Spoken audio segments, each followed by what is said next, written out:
Le vamos a dar la palabra en primera instancia a Cristina Ambrosini. Voy a leer un currículum muy breve de ella, quien es doctora de la Universidad de Buenos Aires, en la UBA, en el área de filosofía, docente investigadora de la UBA, profesora titular en la materia Historia de la Filosofía Contemporánea en la Universidad Nacional de Lanús y en distintos cursos sobre ética en carrera de grado. Es ex becaria de la UBA y del CONICET, integrante de distintas investigaciones y directora de la maestría en epistemología aquí en la universidad. El título de su charla es Las críticas de Javier Echeverría al poshumanismo y al transhumanismo y su propuesta del tecnohumanismo.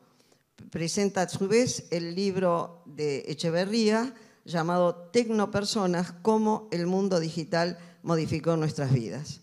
Te escuchamos, Cristina. Bueno, muchas gracias entonces por venir a esta charla. Vamos a avanzar entonces. Lo que decía Susana, el libro de Javier Echeverría, que ahora después lo vamos a mostrar en uno de los diapositivas, es un libro que se publicó en Europa, en España, en el 2020, en plena pandemia, y que se reedita acá en Argentina, en Buenos Aires, en la editorial, editorial Grama, para difusión en Latinoamérica.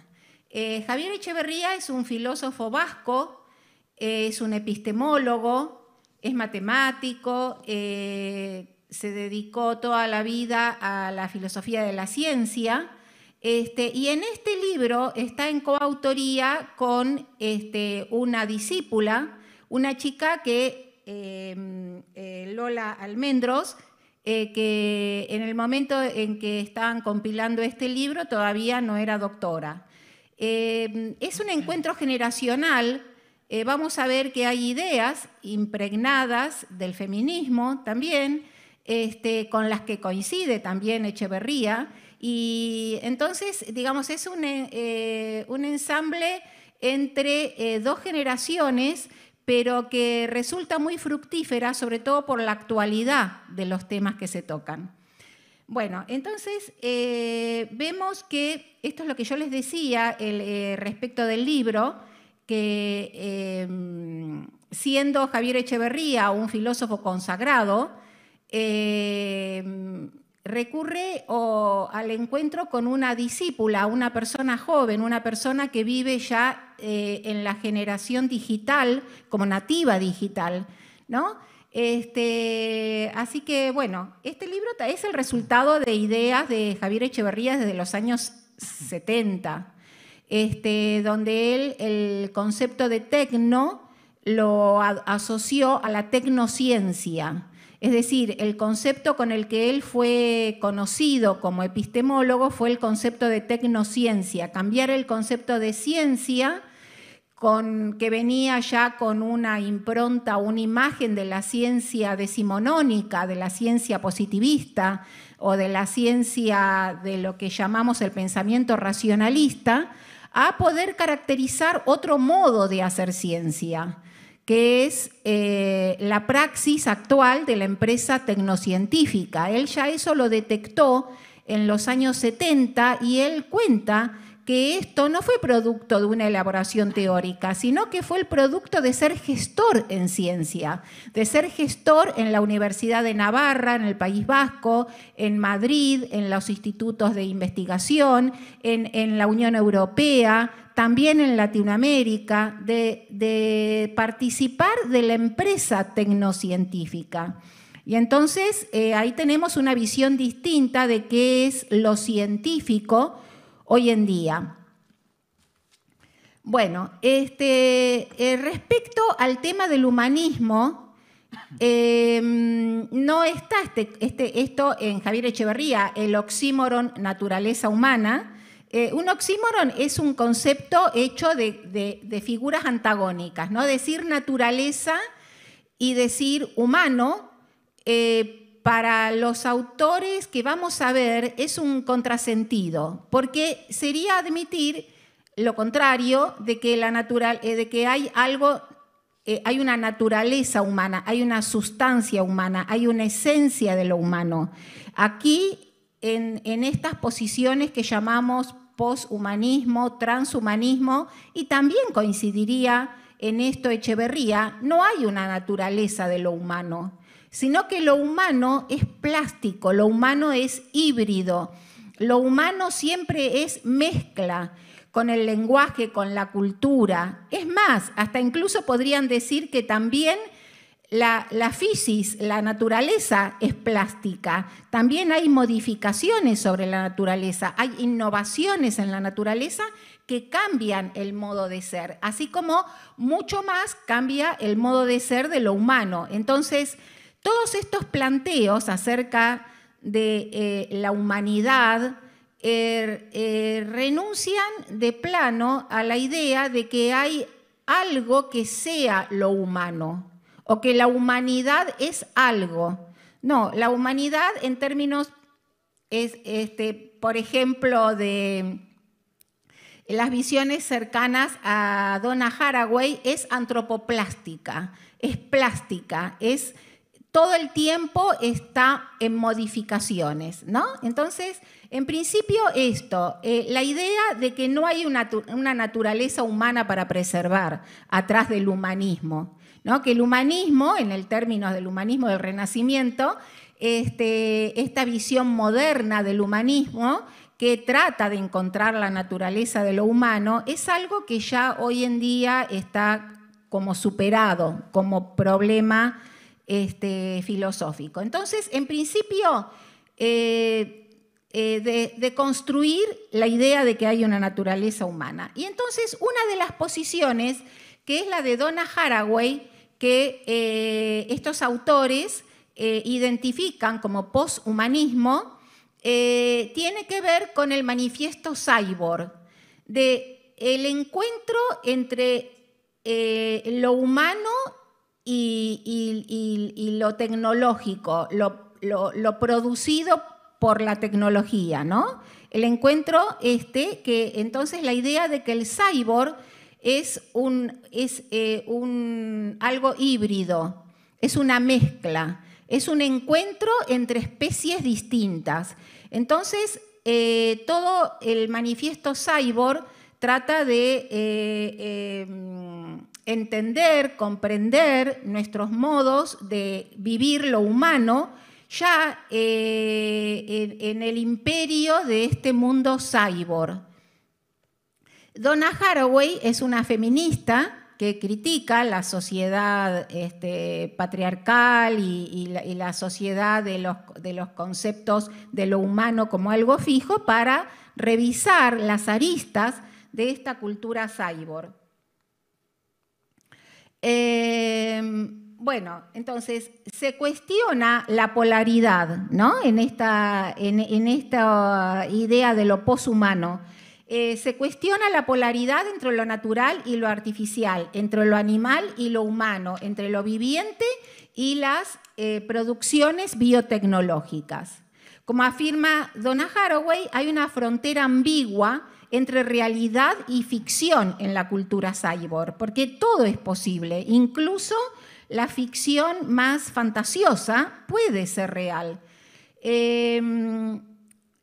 Porque esto nos sustrae, dice, de las imágenes establecidas. La ciencia ficción está llena de cyborgs, la medicina contemporánea está llena de cyborgs, de quimeras. Quimera es otra palabra para decir este encuentro entre especies distintas. Por ejemplo, todo lo transgénico es una quimera, pero también hay cosas transgénicas en lo humano. Por ejemplo, la implantación de partes de animales en el cuerpo humano para mejorar, por ejemplo, el funcionamiento de una válvula, no sé, del corazón o de cosas por el estilo. Entonces, dice ella, la biopolítica de Michel Foucault es una flácida premonición en términos de la cultura cyborg. Es decir, la cultura cyborg como que rompe los límites incluso de nuestra imaginación. Bueno, todo el planteo de Donna Haraway está identificada como algo que tiene que ver con esto de revisar ya lo humano en el encuentro con otras especies, lo transgénico, como algo que ya está incorporado a la realidad. Bueno, el transhumanismo, en el caso de Javier Echeverría y Lola Almendros, está identificado con este autor. No sé cómo se dice, porque es israelí, pero si lo leemos tal cual es Yuval Noah Harari. ¿No? Harari es un hombre joven, fíjense, es de 1976, pero es un bestseller de enorme difusión y es como una especie de gurú de esto que se llama el transhumanismo. Y si bien estos autores en este libro, con Donna Haraway y con el posthumanismo, le reconocen méritos de haber podido desestructurar la imagen del sujeto moderno para poder pensar las mutaciones de lo humano en la cultura cyborg, con estos autores no son complacientes. En realidad están en contra completamente, sobre todo de la ideología que sostienen desde esta idea de lo transhumano. Bueno, acá están 3 de los libros que son grandes bestsellers y que han tenido enorme influencia en estos últimos años, que es el libro Sapiens, de animales a dioses, Homo Deus, breve historia del mañana y 21 lecciones para el siglo XXI. Bueno, no podríamos ahora entrar en todas estas cuestiones, pero tiene que ver con la introducción de que lo humano, tal como lo conocemos, va a ser superado por el encuentro entre la robótica y la inteligencia artificial. Es decir, alientan todas estas fantasías, que más que futurología sería como una especie de fantasía prometedora para algunas mentes, de que la superación de las capacidades humanas va a venir del encuentro con lo robótico, porque lo robótico nos libera de las limitaciones de lo orgánico, ¿no? Entonces, se podrían correr muchos límites en la medida en que se pudiera mecanizar partes por ejemplo, del cuerpo humano, ¿no? Entonces, el posthumanismo vislumbra en el mejoramiento de la especie humana a partir del desarrollo de robots que superan las limitaciones actuales. Por ejemplo, Hans Moravec, que es un autor norteamericano, en 1986 anticipó la aparición de robots que en 10 años superarían la inteligencia humana. Bueno, todavía no ocurrió, o sea que es una ilusión defraudada, pero alentó el aporte de subsidios y muchos capitales atrás de estas cuestiones, ¿no? Por ejemplo, lo que hoy en día sí es más conocido para nosotros, que es la inteligencia artificial. Es decir, poder lograr a través de la inteligencia artificial superar las limitaciones de la inteligencia humana. Y si a eso le sumamos la prolongación de la vida, de esta vida, que sería una vida no ligada a los avatares y al encuentro con la muerte, porque sería como un modo de evadir la muerte, la vida tendría una prolongación mucho más larga, la vida de lo que sería lo humano superaría muchas limitaciones, como por ejemplo la condición mortal del cuerpo. Bueno, estos enfoques critican fuertemente a esta ideología que tiene así como extravíos religiosos incluso, ¿no? No así con la idea del poshumanismo, que entienden que es una categoría que, si bien fue una moda, sirvió para poder criticar y poder pensar la modernidad. Bueno, Estos prefijos pos, trans, tecno, que es el que proponen ellos, son categorías de análisis, son modos de nombrar, son neologismos, pero que servirían para mostrar la posibilidad de vislumbrar nuevas realidades, ¿no? El prefijo tecno, para nombrar el tecnohumanismo, tiene varias ventajas sobre los prefijos pos y trans para estos autores. Estos prefijos son matrices conceptuales potencialmente innovadoras, ¿no? O sea, de lo que se piensa es la innovación de lo humano, cómo las tecnologías, el mundo digital, lo que llama Javier Echeverría el tercer entorno, que es el entorno digital, todo lo que vivimos, en tanto somos parte del tercer entorno, bueno, en este caso, estas innovaciones, lo que ellos dicen es que tienen un muy fuerte poder destructivo. Es decir, la innovación introduce novedades que pueden ser buenas, pero destruye lo anterior. Entonces, la idea de innovación no es una idea bien pensante acerca de la innovación, sino que la innovación tiene una doble cara, ¿no? Es decir, hay que pensarla siempre desde esta capacidad de destruir lo vigente para construir otra cosa. Pero ahí hay que aplicar entonces la mirada crítica y ver qué es lo que estamos modificando y qué tan ventajoso o desventajoso. Porque lo que dicen, bueno, la innovación en sí misma no es algo bueno, la innovación hay que evaluarla. La bomba atómica fue una innovación tecnológica, pero no fue buena, fue destructiva. Y así es como estas innovaciones pueden destruir formas de vida vigente a la vez que traer novedades, ¿no?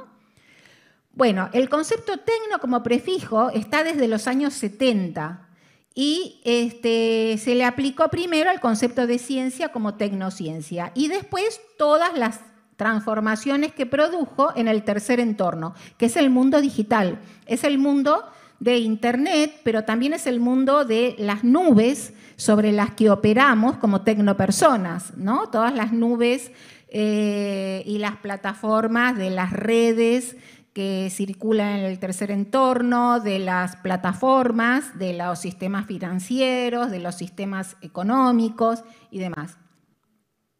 Entonces, todo esto es un producto tecnocientífico en el lenguaje, en las personas, en la naturaleza, en la vida, en la muerte, en los genes, en la política y en la economía, y en todos los ámbitos, entonces, de la cultura. Bueno,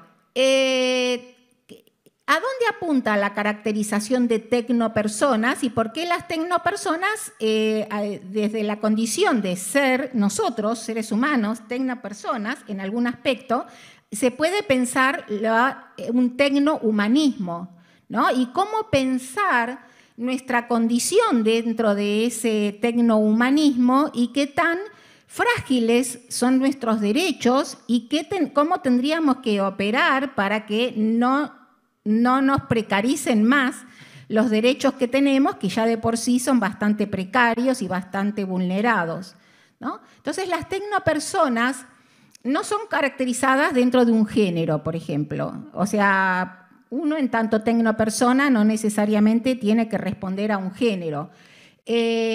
Proponen entonces que no tienen vigencia estas categorías tradicionales entre lo masculino y lo femenino. Históricamente el concepto de persona, que el concepto de persona haya sido sexuado, no quiere decir que tiene que seguir siéndolo, ¿no?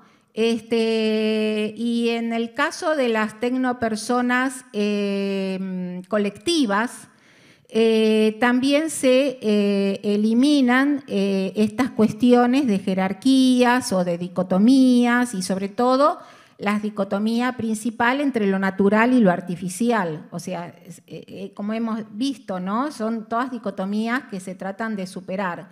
Entonces, él dice que la tecnopersona no es un modo de ser, sino que son modos de hacer, modos de actuar, modos de estar sobre el mundo. Las diferencias entre las tecnopersonas no son ontológicas, sino axiológicas. o sea, axiológicas quiere decir cómo valoran las cosas.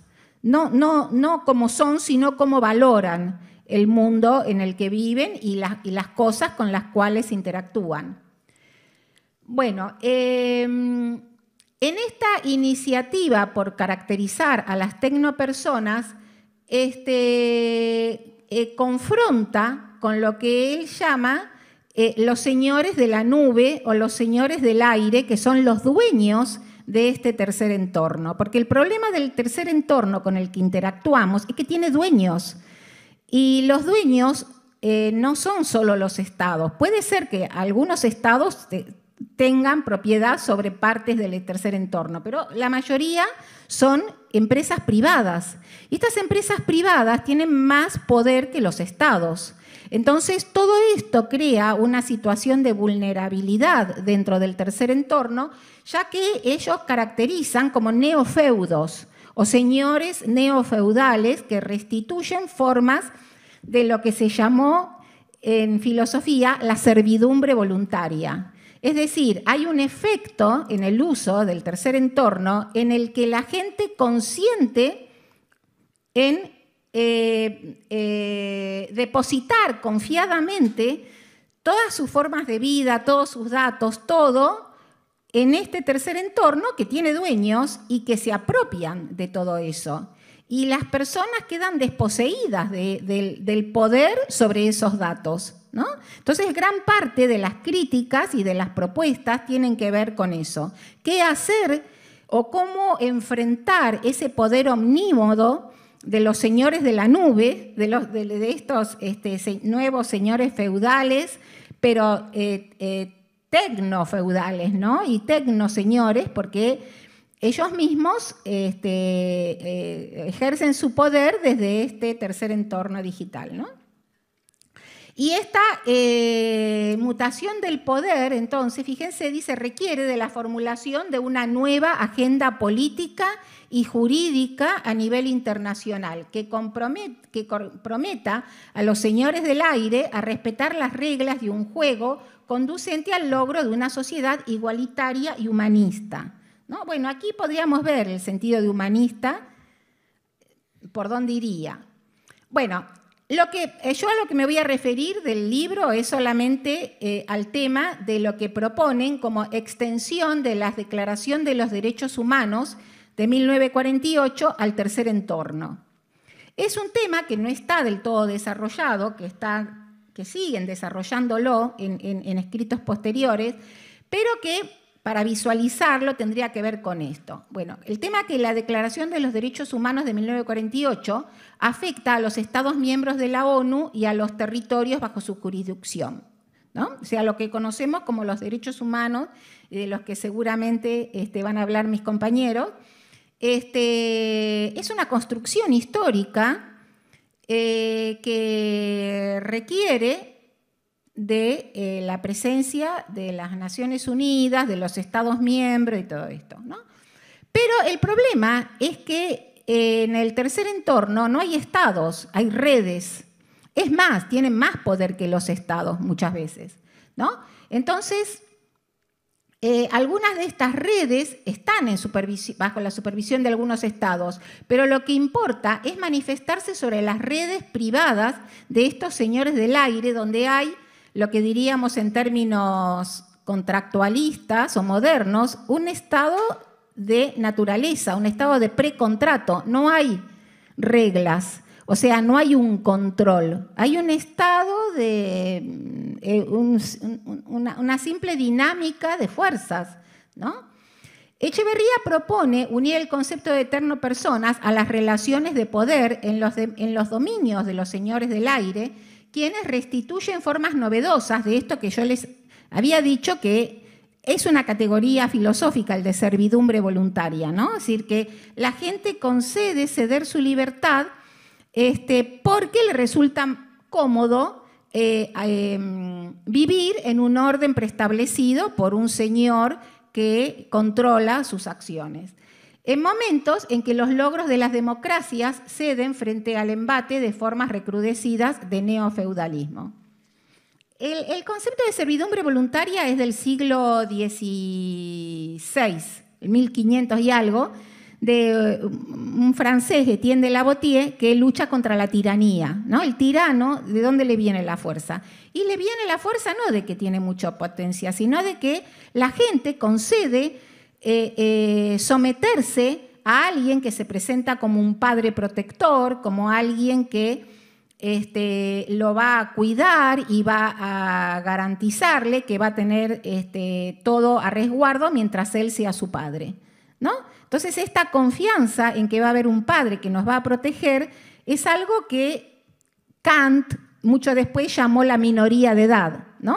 La humanidad en muchas partes está en situación de minoría de edad. Bueno, esto que se llamó servidumbre voluntaria en el siglo XVI, Kant en el siglo XVIII lo reelaboró como el estado de minoría de edad de la humanidad, de que la gente no se atreve a ser libre, y que Michel Foucault, que es un autor contemporáneo, llamaría sujeción. Estamos sujetos a estas formas de dominio que lo tenemos ya vistos como formas naturales de ser. Bueno, los señores de la nube son tecnopatriarcados consolidados. En las nubes circulan operaciones militares, financieras, policiales, y se cometen, igual que en el segundo entorno, que es el que conocemos, ciberdelitos. Bueno, todo eso hace que seamos muy vulnerables en nuestro tránsito por este tercer entorno. Bueno, entonces la idea es que habría que legislar, habría que pensar cómo normativizar este poder omnímodo de estos señores de la nube. Y entonces limitar esta tecnoservidumbre, habría que democratizar estos tecnofeudos, empezando por estas tecnonubes, especialmente las que venden los datos de los usuarios, a los que tratan de una manera extractivista, ¿no? Como simples recursos que después venden. Bueno, la Declaración de los Derechos Humanos, y es el parámetro para hacer pensar esta nueva normatividad, prohíbe los tratos crueles, inhumanos, degradantes, y esto también ocurre en las redes sociales y en estas tecnonubes. Las tecnopersonas no podrían ser utilizadas ni comercializadas sin permiso, se debería prohibir la utilización de datos generados por los usuarios. Bueno, una cantidad de cuestiones que, como estoy un poco corrida por el tiempo, imagino, deben ser atendidas, pero esto requiere algo que no existe, que es un nuevo poder judicial, un poder judicial que legisle, pero ya no a nivel del Estado, porque como es algo que está globalizado, tendrían que ser nuevos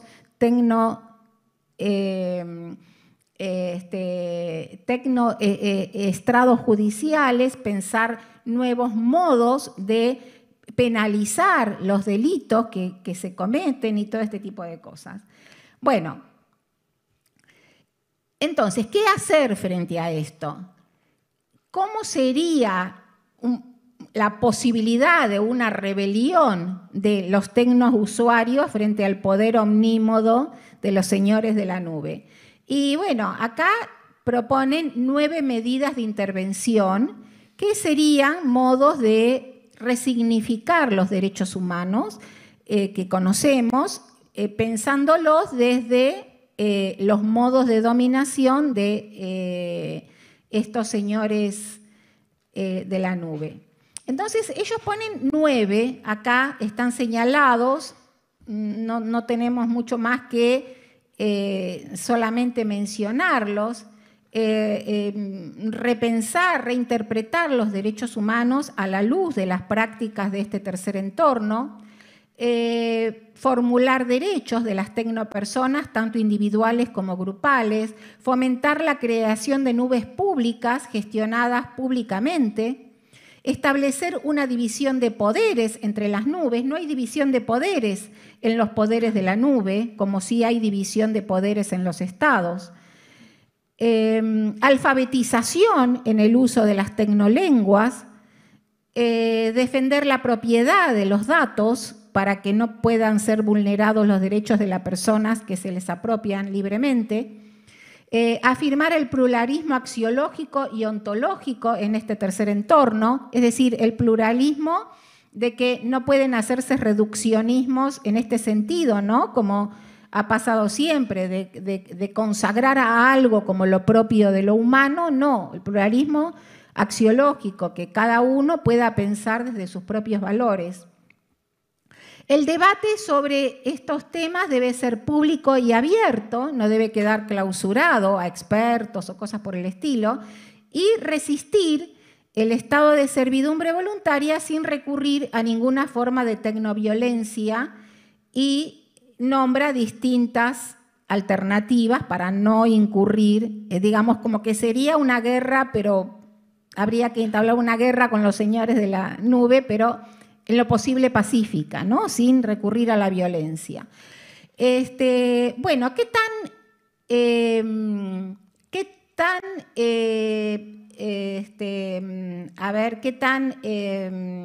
positivos son? Sí.